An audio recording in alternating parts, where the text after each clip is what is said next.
দর্শক দেখতে পাচ্ছেন যে ভারতীয় পুলিশের যে উল্টো করে ঝোলানো মানুষের মধ্যে যে ক্ষিপ্ততা, মানুষের মধ্যে যে আসলে এই 16 বছরের যে ক্ষিপ্ততা ছিল, এই ক্ষিপ্ততার বহিঃপ্রকাশ আপনারা দেখতে পাচ্ছেন যে এখানে এই ভারতীয় যে পুলিশ বাহিনী ছিল বা এই আশুলিয়া থানায় এদের কিছু দুজন পুলিশকে ধরে এখানে উল্টো করে ঝুলিয়ে রাখা হয়েছে ফ্লাইওভারের উপরে, ফ্লাইওভারে ঝুলিয়ে রাখা হয়েছে। দর্শক ভারতীয় পুলিশ বাংলাদেশ থেকে ভারতীয় দুঃশাসনের ভারতীয়র যে তাবেদারি সরকার ছিল, এই সরকারের অবসান হয়েছে আমরা সকলে জানি। এই জন্য আসলে ভারতীয় পুলিশ তাদেরকে উল্টো করে ঝুলানো হয়েছে। আমরা এখানে দেখতে পাচ্ছিলাম যেখানে কিছু ছাত্রদেরকে পুড়িয়ে মারা হয়েছে। এই ছাত্রদের পুরনো পোড়া অনেকগুলো অসংখ্য ছাত্র এই গাড়িতে রাখা হয়েছিল এবং পুড়িয়ে ফেলা হয়েছে।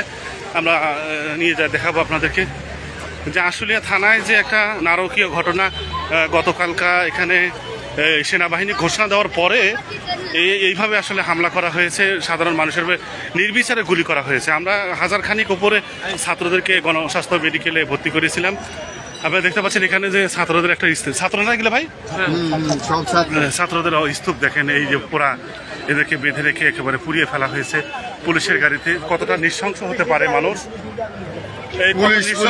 যেভাবে ছাত্রদেরকে বেঁধে যেভাবে পুড়িয়ে ফেলা হয়েছে, এই নৃশংসতা আসলে বাংলাদেশে তার এত ছাত্রর আত্মার বিনিময় যে বাংলাদেশ স্বাধীন হয়েছে, এই ছাত্রদেরকে হত্যা করার পরে আসলে আপনারা দেখতে পাচ্ছেন যে ভারতের যে এইভাবে নৃশংসভাবে কোনো পুলিশ বাংলাদেশে আমি মনে করি যে এইভাবে হামলা করতে পারে না, এইভাবে পুড়িয়ে ফেলতে পারে না বাচ্চাদেরকে।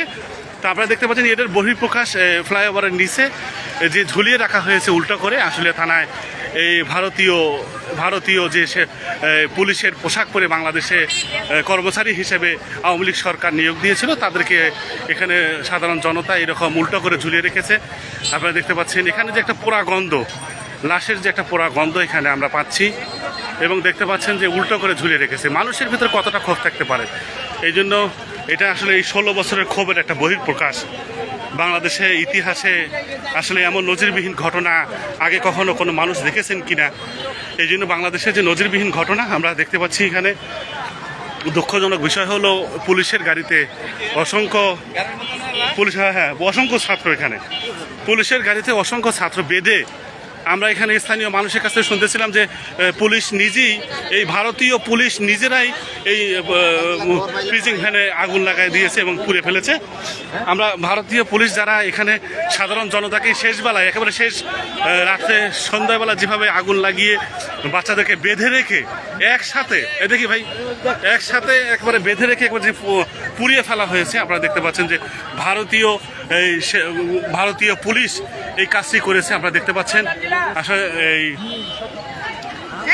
আমরা আসলে এই নারকীয় ঘটনা হত্যাযজ্ঞের বিচার দাবি করি।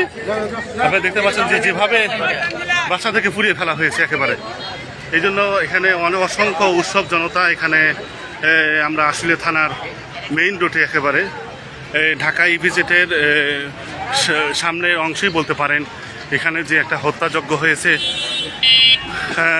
ভারতীয় পুলিশ, এক কথায় ভারতীয় তাবেদারি থেকে আমরা বের হয়েছি, ভারতীয় দুঃশাসন থেকে আমরা যে বের হয়েছি, সারা বাংলাদেশের মানুষ আসলে আশুলিয়া থানায় যে নরকীয় গতকালকা যে 3টার পরে যে নারকীয় হামলা করা হয়েছে এই ভারতের পুলিশের পক্ষ থেকে, ভারতীয় পুলিশ আশুলিয়া থানায় অসংখ্য পুলিশ ছিল। আপনারা দেখতে পাচ্ছেন যে এখানে এই ভারতীয় পুলিশের কারণেই আসলে এই নৃশংস হামলা করা হয়েছে। আমরা গতকালকে 1000-এর উপরে ছাত্র আমরা গণস্বাস্থ্য ভর্তি করেছিলাম। আপনারা দেখতে পাচ্ছেন যেভাবে ফ্লাইওভারের নিচে ঝুলিয়ে রাখা হয়েছে, ফ্লাইওভারের নিচে যেভাবে ঝুলিয়ে রাখা হয়েছে এই ভারতীয় পুলিশ, তারা বাংলাদেশি পুলিশ হতে পারে না কখনোই। বাংলাদেশের পুলিশের পোশাক পরে যে বাংলাদেশের পুলিশের পোশাকের যে একটা নাম খন্ন করেছে, আপনারা দেখতে পাচ্ছেন যে এখানে বাংলাদেশ পুলিশের একটা পোশাকের যে বদনাম, বাংলাদেশের যে একটা বদনাম যেভাবে উল্টো করে ঝুলিয়ে রাখা হয়েছে, যেভাবে উল্টো করে ঝুলিয়ে রাখা হয়েছে ভারতীয় সেই পুলিশ কর্মকর্তাদেরকে, বাংলাদেশে এসে বাংলাদেশের মানুষের ওপরে যে নির্বিচারে গুলি করেছে।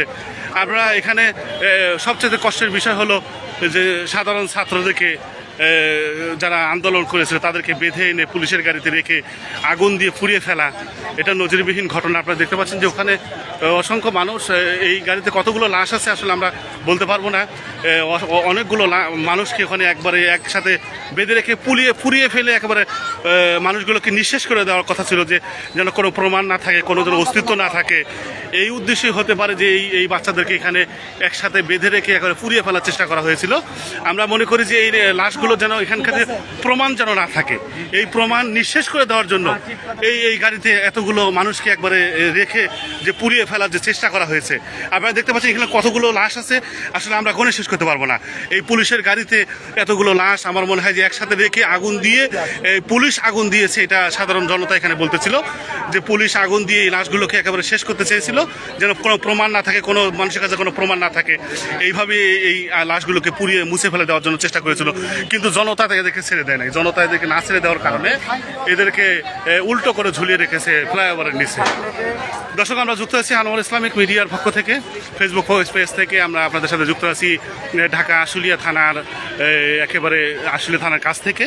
আমরা একটু কিছুক্ষণ আগে আমরা আশুলিয়া থানার ভেতরে ঘুরে আসছি, ওখানে আগুন জ্বলতেছে। আমরা দেখতে পাচ্ছিলাম যে ওখানে আগুন জ্বলছে এখনও। ওখানে একটি পুলিশের, একজন ভারতীয় পুলিশ ওখানে মরে পড়ে আছে, পুড়িয়ে দেওয়া হয়েছে। এরপর আমরা এখানে দেখতে পাচ্ছি যে এখানে দুটি লাশ, ভারতীয় দুটি লাশকে ঝুলিয়ে রাখা হয়েছে। আমরা জানি না আসলে ফেসবুকে এটা লাইভ করাটা ঠিক হচ্ছে কিনা, কিন্তু এরপরেও তো মানুষকে দেখাতে হবে, মানুষকে জানাতে হবে যে বাংলাদেশ কত কষ্টের বিনিময়ে আসলে স্বাধীনতা আমরা আজকে এই 5ই আগস্টে আমরা স্বাধীনতা লাভ করলাম। কত কষ্টের বিনিময়ে, কত ত্যাগের বিনিময়। আপনারা আসলে দেখে অবাক হবেন যে মানুষ যে এতটা ক্ষিপ্ত হতে পারে, আপনারা আসলে দেখে অবাক হবেন যে মানুষের ভেতর যে ক্ষোভ, এই ক্ষোভের একটা বহিঃপ্রকাশ আমরা দেখতে পাচ্ছি। এই জন্য শুকরিয়া জানাই আল্লাহ তাআলার কাছে, যে সকল ভাইদের কারণে আমরা এই বাংলাদেশটাকে এই ফ্যাসিবাদী সরকারের হাত থেকে আমরা মুক্ত করতে পেরেছি, এই স্বৈরাচার সরকারের হাত থেকে যে আমরা মুক্ত করতে পেরেছি এই দেশটাকে। এই জন্য আল্লাহ তাআলার কাছে সর্বপ্রথম শুকরিয়া জানাই, এবং আল্লাহ তাআলার কাছে আরও শুকরিয়া জানাই। আর ভবিষ্যতে যেন কোনোদিন যেন এইরকম যেন কোনো স্বৈরাচারী শাসক যেন বাংলাদেশে যেন না আসতে পারে, এইরকম শাসক আমরা চাই না। এইরকম ফ্যাসিবাদী সরকার, এইরকম জুলুমকারী সরকার আমরা দেখতে চাই না। এই জন্য এই স্বৈরশাসক সরকার থেকে আমরা যে বিতাড়িত করতে পারছি, বাংলাদেশ থেকে ছাত্র সমাজ যে বিতাড়িত করতে পারছে, এটা বড় একটা বিষয়। এবং ভবিষ্যতে আর কোনো দিন আমি মনে করি যে বাংলাদেশ যতদিন থাকবে অতদিন আর কোনো দিনও এই দেশে আর এইরকম স্বৈরশাসক হওয়ার মতন কোনো যোগ্যতা কোনো ব্যক্তি সাহস করবে না। যে মানুষের যে ভেতরে যে ক্ষোভ, এই ক্ষোভের বহিঃপ্রকাশ আপনারা দেখতে পাচ্ছেন। ভারতীয় কিভাবে সরকারি প্রত্যেকটা দপ্তরের ভেতরে ভারতীয় বাহিনীদেরকে নিয়ে এসে নিয়োগ করা হয়েছিল আপনারা দেখতে পাচ্ছেন। আশুলিয়া থানার ভেতরে অসংখ্য এরকম কত বাংলাদেশের ভেতরে আশুলিয়া থানা আছে, যে থানাগুলোর ভেতরে এরকমভাবে ভারতীয় গোয়েন্দা বাহিনী, ভারতীয় পুলিশ, ভারতীয় কর্মকর্তাদেরকে নিয়ে এসে নিয়োগ দেওয়া হয়েছিল আপনারা দেখতে পাচ্ছেন। এই জন্য আমি বলবো যেন বাংলাদেশে আর কখনো এরকম কালো অধ্যায় যেন না দেখতে হয়, এরকম ফ্যাসিবাদী সরকার, এরকম কোনো স্বৈরশাসক সরকার যেন আমরা না দেখতে পারি। এবং আগামী দিনের যে সরকার যারা আসবেন তারা অবশ্যই এই দিকে খেয়াল রাখতে হবে, যেন এরকম স্বৈরশাসক যেন কোনো সরকার যেন না হয়। দর্শক, আমরা যুক্ত আছি Anwar Islamic media Facebook page থেকে। আপনারা দেখতে পাচ্ছেন দুজন ভারতীয় দুজন রয়ের গোয়েন্দা বাহিনীর পুলিশের কর্মকর্তা সেজে সাধারণ মানুষের উপর যেভাবে গুলি চালিয়েছিল গতকাল, এই 5ই আগস্টে যেভাবে সেনাবাহিনী ঘোষণা দেওয়ার পরেও এই গুলি থামে নাই। এখানে আশুলিয়া থানায় আমরা দেখতেছিলাম মাগরিবের পর পর্যন্ত গুলি চলেছে।